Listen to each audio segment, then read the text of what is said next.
Welcome to Personal Finance. We're going to go over Chapter 9 this week. This is week 329 to 4.2.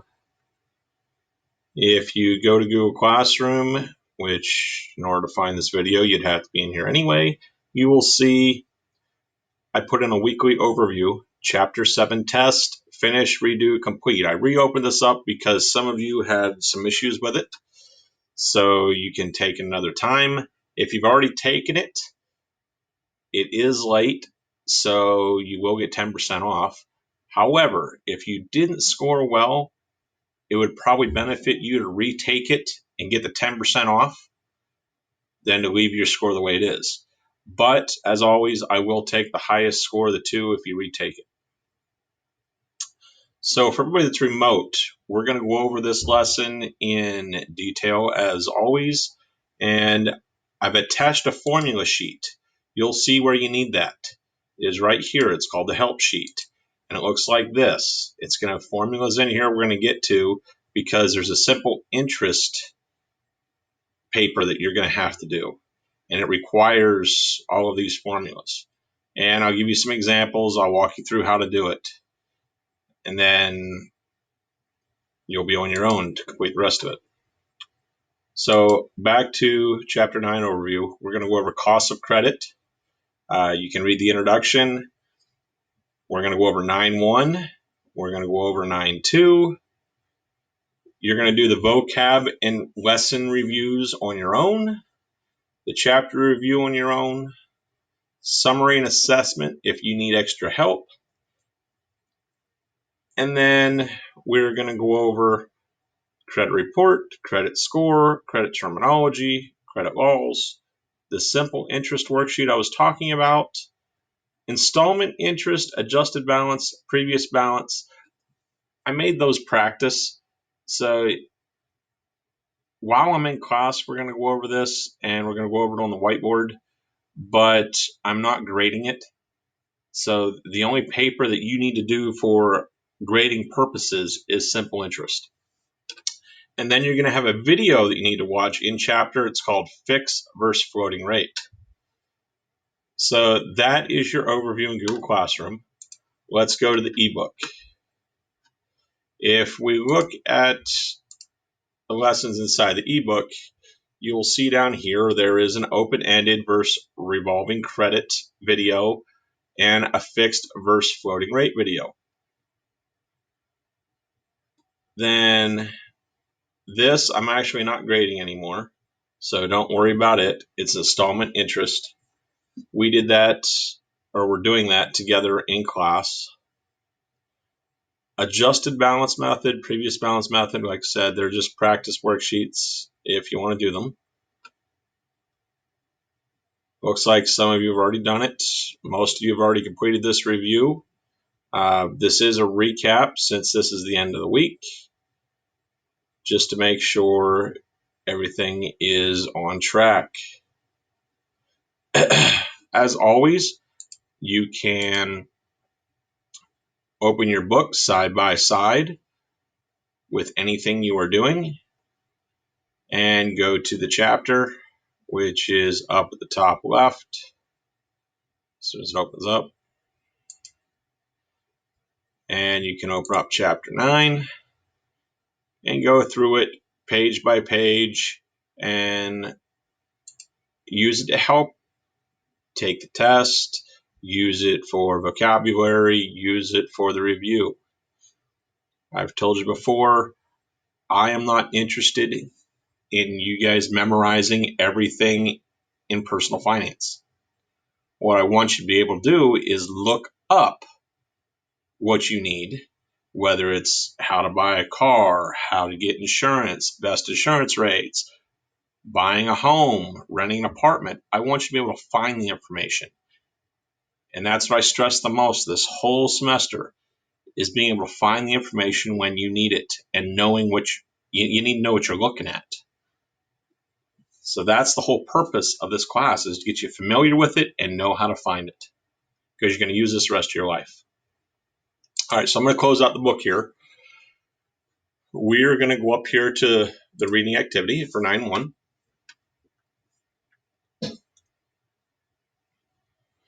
as soon as it opens up. So for those of you that are remote, in class, I'll be asking questions, I'll be pausing, and we're going to do in-depth discussions. But you guys won't always get the benefit from that. I'll leave my computer open, but a lot of you just go ahead and do the work, and most of you leave since you don't have any questions. So I'm going to go over this in detail. I'm not really going to pause a whole lot. And if you have any questions, make sure you ask me in class, or you can send me an email. So the objectives: describe the responsibilities of consumer credit, discuss how to protect your credit accounts from fraud, and explain how you can reduce or avoid credit costs. Key terms: comparison shopping, which is checking several places to be sure you're getting the best price for equal quality. Impulse buying, buying something without thinking about it. You'll notice at the front of a store, especially Walmart, you'll see candy bars and maybe cheaper electronics, cords, like charging cords for your iPhone or Android, lighters, chapstick. You'll see all this stuff right by the register. Well, that's for impulse. It's to get you to buy it, to look at it and go, oh, I've been shopping all day, I'm hungry, I could use a candy bar. Or I've been shopping all day, I'm thirsty, I could use a soda. My charging cord's going bad, right? There's one, I might as well get it, it's only $3. That is the biggest impulse aisle you'll run into in any store. It's the checkout aisle. All right. Judgment: a court order that will allow creditors to collect the debts you have agreed to pay, the final court ruling that resolves the key issues and establishes the rights and obligations for each party. Basically what this is when you don't pay something or that you agreed you'd pay, they're going to take you to court. And the court's going to rule that you need to pay it. And that's where this next word comes into play: garnishment, the legal process that allows part of your paycheck to be withheld for payment of debt, which means they're going to garnish your paycheck. They will take money from your taxes. They can put a lien against your property. But for these key terms, garnishment, it's a process to withhold money from your paycheck. They can do it, and it is legal. Opt out, electing not to accept any changes to a policy.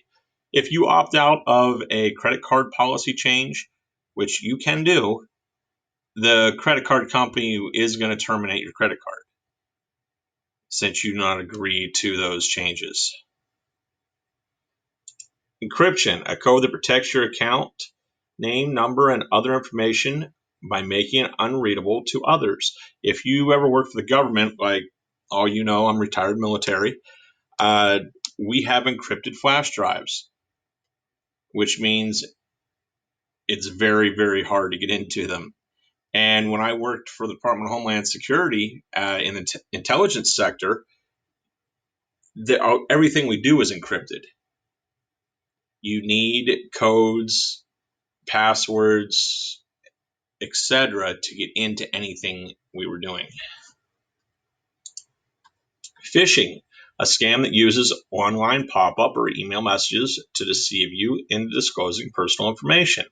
So you'll get an email every now and then. It could be, since Cali College is our partner college, it could be an email saying Cali is looking to see who wants to attend next fall. Please fill out the simple questionnaire. It'll ask you for your name, address, phone numbers, and maybe some other information, date of birth, etc. And it'll just be like an interest survey. The thing you got to check out, because that's pretty believable, is what email address did it come from? Did it come from a Cali email address, or did it come from a Yahoo email address, which they would never send you a survey from Cali College on a non-educational email. So anytime you get an email from anybody, you need to check to make sure the email address that sent it is legitimate.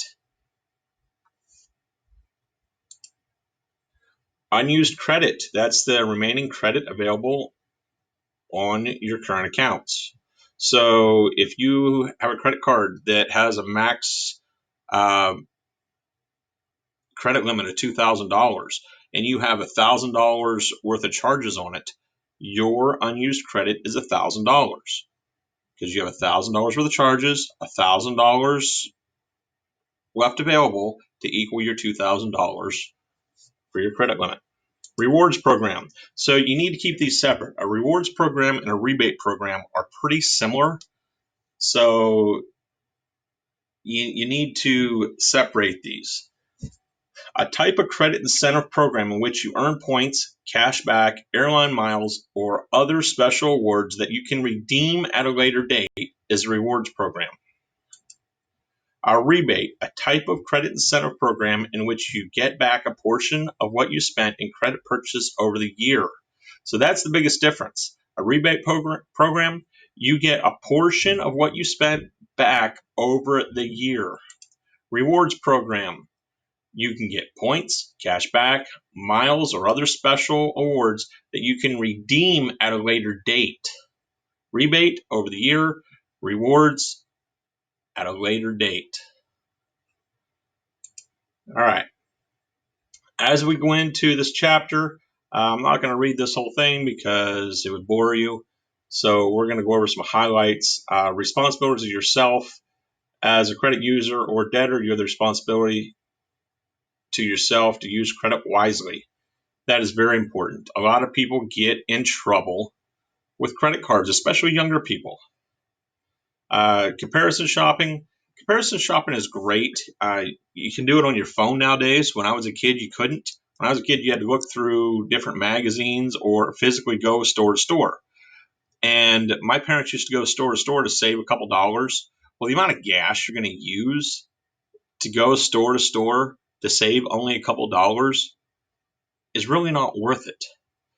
So since we have the technology, use your phone, do some price shopping. Maybe you can get it cheaper just ordering online and get it shipped to you. Might have free shipping. You don't have to go anywhere. So comparison shopping is very good.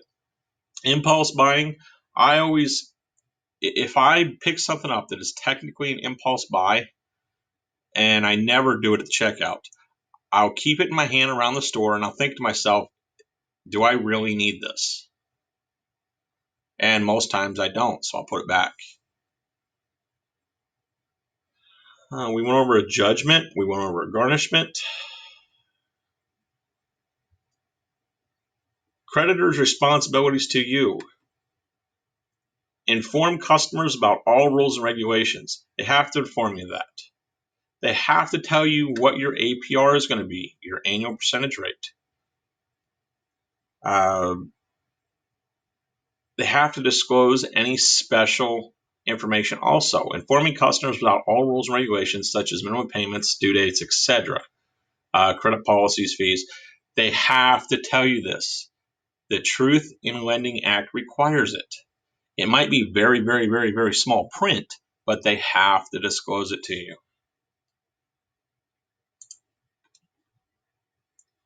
Safeguarding credit cards. So in class, I will show my RFID protected wallet, radio frequency protection. Basically, these days, a person can walk by you with a little handheld device and it can scan the information on your credit cards. So you need protection from that. You can get a wallet or purse that has RFID protection, or you can get little sleeves. Like if you get a passport card or an enhanced driver's license, if you live near a border, like the border of Canada, New York gives out an enhanced driver's license. It'll come in a little sleeve, and it's like a little tin sleeve with a white covering, and you can buy these on Amazon. You can get a whole bunch for very cheap. You slide your credit card or driver's license or passport card into it, and it can't be scanned anymore. Very important. It says tear up old receipts. You're going to want to shred papers like billing statements, etc. So I burn all my checks. We have a fire pit. So any old checks that I have that I'm not going to use, I burn. That way there's no shreddings left over. You can get shredders at Crosscut, and you definitely want the Crosscut. That way they can't be pieced back together.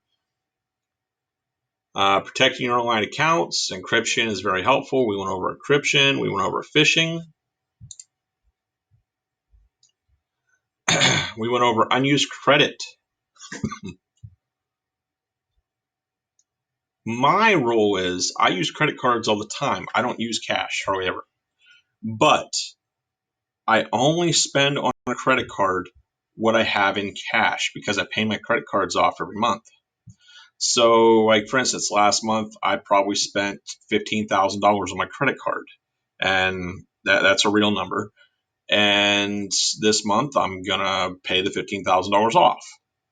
So you need to be very careful with credit cards. I use them because I get cash back, and the cash back is actually very good since I have a black card, which the different color cards, different types of cards, they're all gimmicks to get you to spend more on your card. I think my black card, I have to spend $30,000 a year or $40,000 a year, something like that, to get a black card. The perks are better, but I make sure I don't leave a balance on it. So we are to your vocab. You're going to do your vocab on the vocab sheet as always, right here, vocab 9.1, and your lesson review 9.1. Let's hop into reading activity 9.2.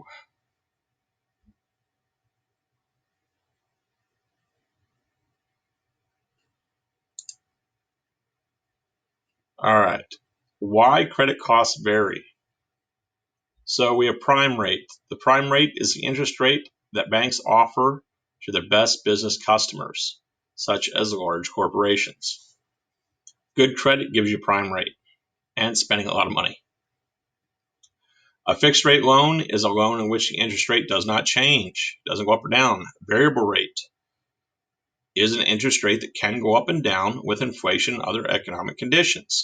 So if you remember me telling you an ARM is bad, adjustable rate mortgage, variable rate loans can be good for a while, but if the market changed, they can turn into a nightmare.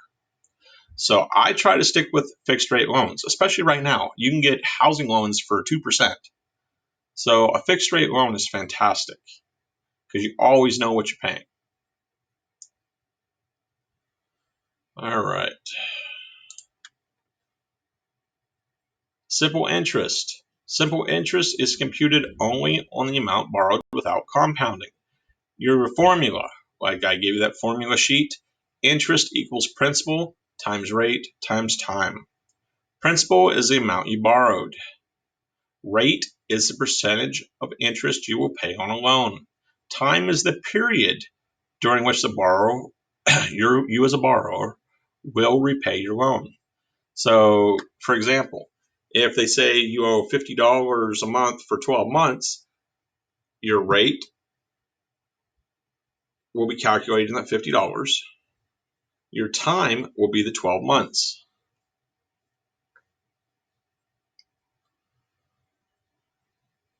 And if we keep scrolling down, 9.2. So for the second sheet on the simple interest worksheet, there's 4 sheets.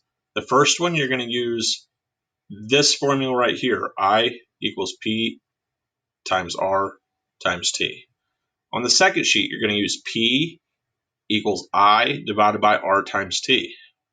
On the third sheet, you're going to use R equals I divided by P times T. And then on the last sheet, you're going to use the APR formula. Down payment is part of the purchase price paid in cash up front. Now, APR equals 2 times little n times F divided by P, and then n plus 1 times P, or P times n plus 1, however you want to read it. Now, this little n up here will always be 12 for the sake of these formulas, or for these calculations. Always be 12. So 2 times 12 is 24. So if you want to, you can take the shortcut there and just put 24 times F for every one we're going to be doing, because the little n is the number of payment periods in 1 year. So there's 12 months in a year. You're going to use 12 here. F is the finance charge. Your finance charge is the total cost minus cash price. Your principal, or amount borrowed, is your cash price minus your down payment. So if your cash price was $1,000 and you had a $100 down payment, you're going to have a $900 principal, or amount borrowed. Even though you're paying $1,000 for an item, since you had a down payment of $100, you're only borrowing $900. So principal is amount borrowed for this calculation. Total number of payments to pay off the amount borrowed is the big N.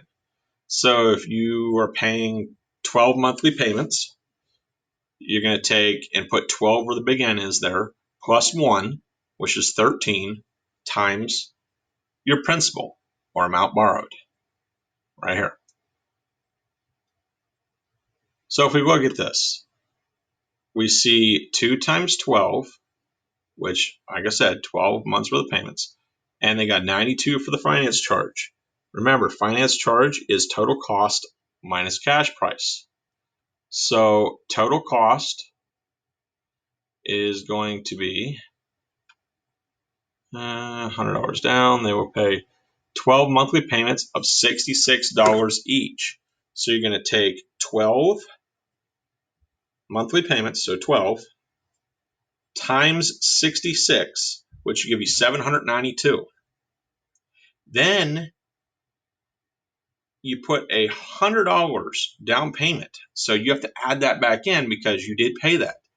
So you've paid $792 in installments plus your $100 down payment, which gives you $892. That's how they got this $892 total price. Then you're going to subtract the cash price, which right here it says $800. You're going to be left with $92. That'll be your finance charge. So when you take 2 times 12 times 92, you get $2208. Then your principal. Remember, principal is cash price minus down payment. So your cash price was $800 minus your down payment gives you $700. You're doing 12 payments, so you put that in there. 12 plus 1 is 13. 13 times 700 is 9,100. When you take 2,208, divide it by 9,100, you get 0.2426. And if you remember, I put this on your cheat sheet. It's on there. So let's go to it real quick. I put right here to convert to a percent. You take your decimal, times it by 100 to get your percent. To convert it to a decimal, you take your percent, divide it by 100, and you get your decimal. So we have a decimal. You're going to multiply it by 100 to get 24.26%. All right. That is that example. So let's go over to the simple interest worksheet.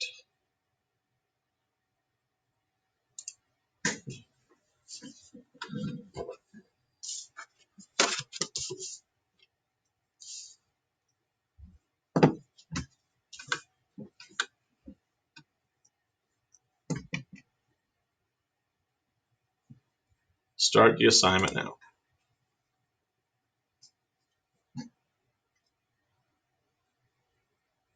So for this first one, I is what you're looking for, interest.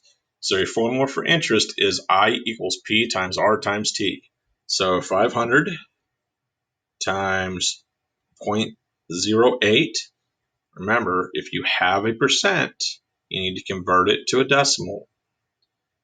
And then 3 months. So 3 divided by 12. And you should be able to do that one in your head. So that would be 0.25.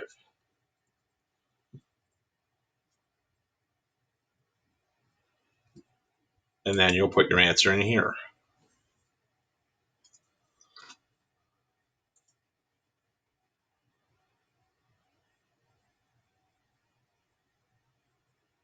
All right, there's 10. So remember, P times R times T. And you're going to want to figure this out. Down here, they already figured it out for you. They've rounded it for you, so use this amount right here. Then we'll go to the next page. You're going to figure out for P. So the calculation is P equals I divided by R times T. So your R is 12%. Your T is 0.25. And your I is $6. So we're going to calculate that times 0.25, 0.03.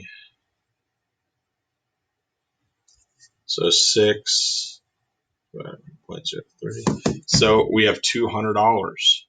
Remember, P equals I divided by R times T. So you need to multiply R times T and then divide I by it. So 6 divided by 0.03 says we have 200.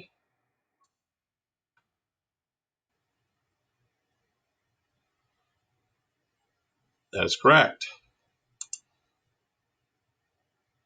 Oh, one thing about the previous one, all of these, the very bottom ones have used whatever percentage. Make sure if you see this, you're using what they put there for you. So here we're doing, we're figuring out R. So R equals I divided by P times T. And like I said, it is on that worksheet that I gave you. So if we fill in the blanks of R equals I divided by P times T, I is 12. P is 200. And then T is 0.5. How did I get that? You take 6 divided by 12 and it gives you 0.5. So you'll figure out the bottom first, 200 times 0.5, which will give you 100, because you're literally cutting in half. And then 12 divided by 100 equals 0.12.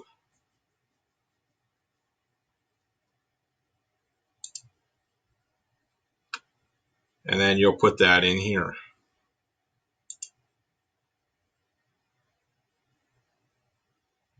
Let's go to the last one.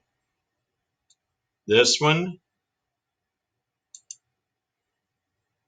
you want to figure out your interest paid.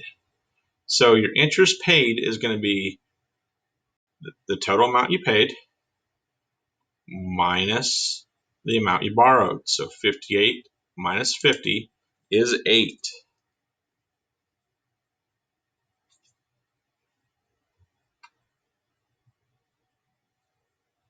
All right. Now you're going to figure out for rate again. So R equals I divided by P times T. All right. So you know your interest now.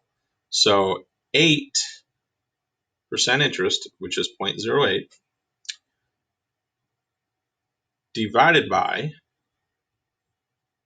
remember what it is? Principal times time. So it says 6 months. So 50 times 6 plus 1. We got to remember to do the full calculation. All right. So it's always n plus 1, which is your time plus 1.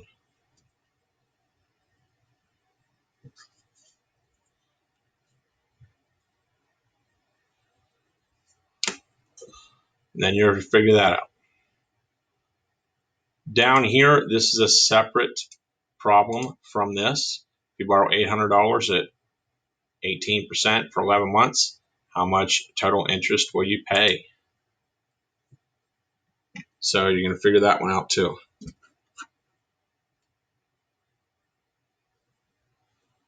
All right, if there's any questions, let me know, and I will be able to help you out with that. So I'm going to stay on for a second for everybody that is working on these problems. And if you have any questions, feel free to ask me. All right. I know in class we've had a lot of questions about these problems, and we've done a lot of them on the whiteboard, and I've done a lot of examples for you.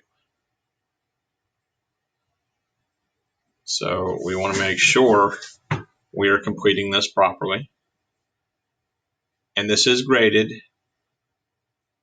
which means getting the best score possible is definitely a priority.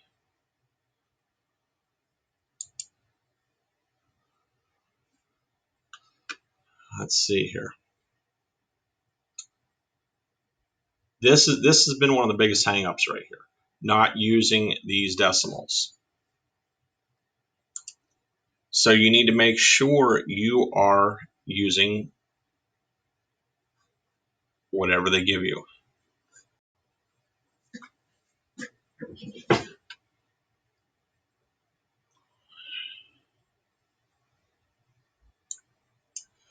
Also, you might have an issue rounding. There's a couple of them that get rounded to the 100th spot, and there's a couple of them that get rounded to the nearest whole percent. So when you put your answer in, if you get the wrong answer, you can send me an email. If you've double checked it and you're sure it's right, you're just not sure which way they rounded it, I will help you with that. All right. I don't want you to get the wrong answer just because you didn't know how far you needed to go out, or if you were rounded the next whole percent. I think one answer is going to be 24.98 and it's going to want 25%. And there's another one where it's going to say 17.1717 or something like that on your calculator, and it's going to want 17.1. So we need to be aware of this.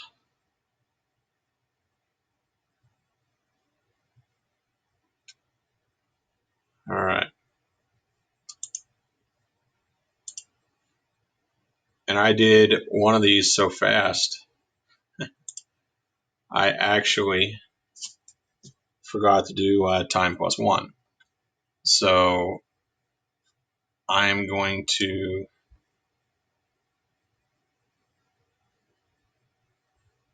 put the answer down for you here.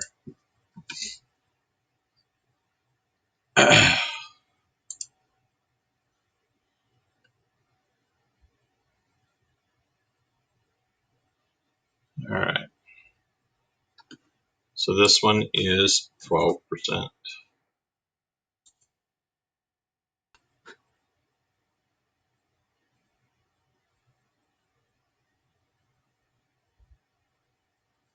All right.